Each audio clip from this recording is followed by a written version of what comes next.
Waiting for the Sirens call. Follow up. It is here. 2005, which was 4 years after Get Ready. Very hit and miss album for me. Very, very, very hit and miss album for me. I don't love this album. I barely like it. But like, granted, this was around the time the band was sort of falling apart at the seams, which is, to be understood. Like, it's understandable that it would infect the music to some degree. And I know people who like dig this album. They like it in a very, 2000, mid 2000s, alt rock kind of way, which is acceptable. I perfectly understand that.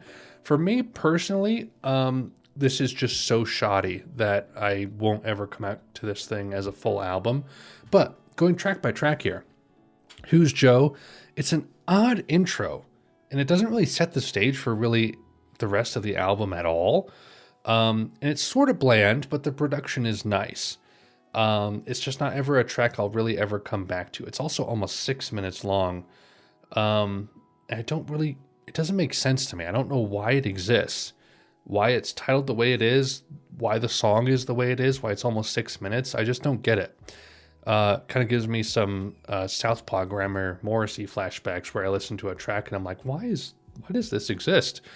Number 2, Hey Now What You Doing? Reminiscent, actually, of like riffs off of The Next Day by David Bowie.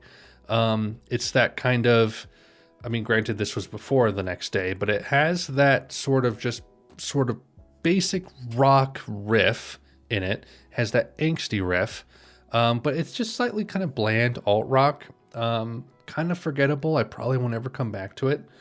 In the next 2 tracks, we got Waiting for the Sirens Call. One of the better pop rock tracks off the album. It has nice phrasing and sections, great production, it's pleasant. But I said, like in the reaction, this and the next track I listened to a lot at work. They played a ton, and I didn't know that they were New Order at the time, which kind of unfortunately tainted it. But the next track, Crafty, even after like that work PTSD I mentioned, the lyrics are just distractingly cringe to me. Objectively, it's fine. And then there's a nice synth breakdown about halfway through, but I don't know. There's just something about like when Bernard's vocals or of his lyrics are cringe or bad, they're distractingly bad. And he's never been fantastic. He's always just been like acceptable. It does the job. Maybe looking back, there might be a track or two here and there where I feel like it's very poetic and, deep to any degree, but they've always been a pop band, even if they have rock or synth influences or tinges to them. But Crafty, I can't get on board with it. There's just something about it that I don't know. Like I said, maybe it's just because I've listened to it so many times at work on lo-fi speakers, but I prefer Waiting for the Sirens Call out of those 2 tracks. I think it has much more variety. It's much more interesting. Track 5, I Told You So, which will be apparently a different mix I'll be listening to on Lost Sirens coming up here soon. It's somewhat bland. It's just kind of bland, synthy alt rock. It's fine though. It's kind of Republic-esque, which is distracting. It's whatever.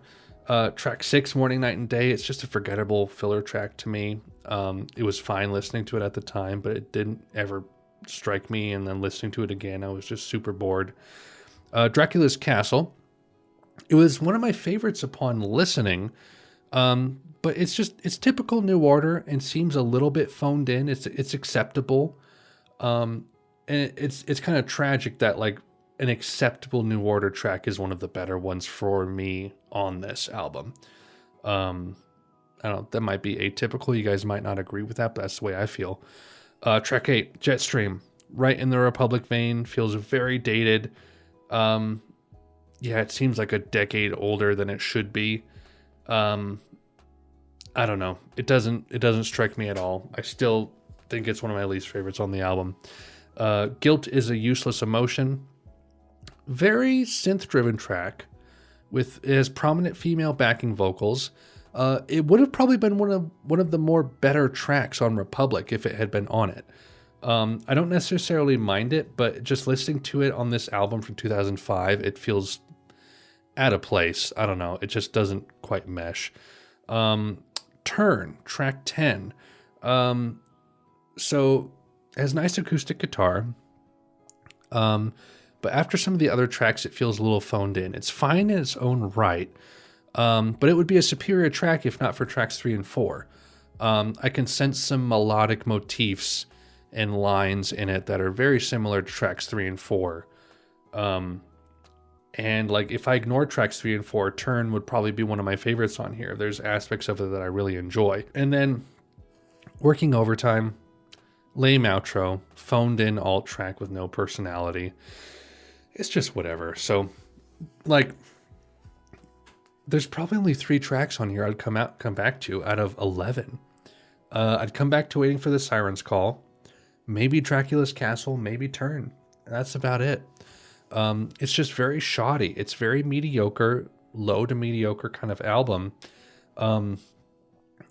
There's no real tonal consistency and quality consistency either. I don't know. In some ways, it makes me a little scared for Lost Sirens coming up, which I'm about to record. But there are a few aspects of it that I dig.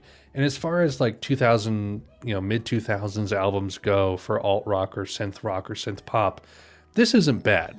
It's certainly not bad. It's acceptable.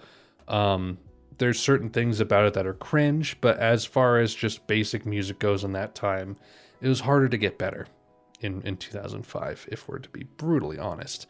But anyway, that is my Waiting for the Sirens Call follow-up. I hope you guys enjoyed.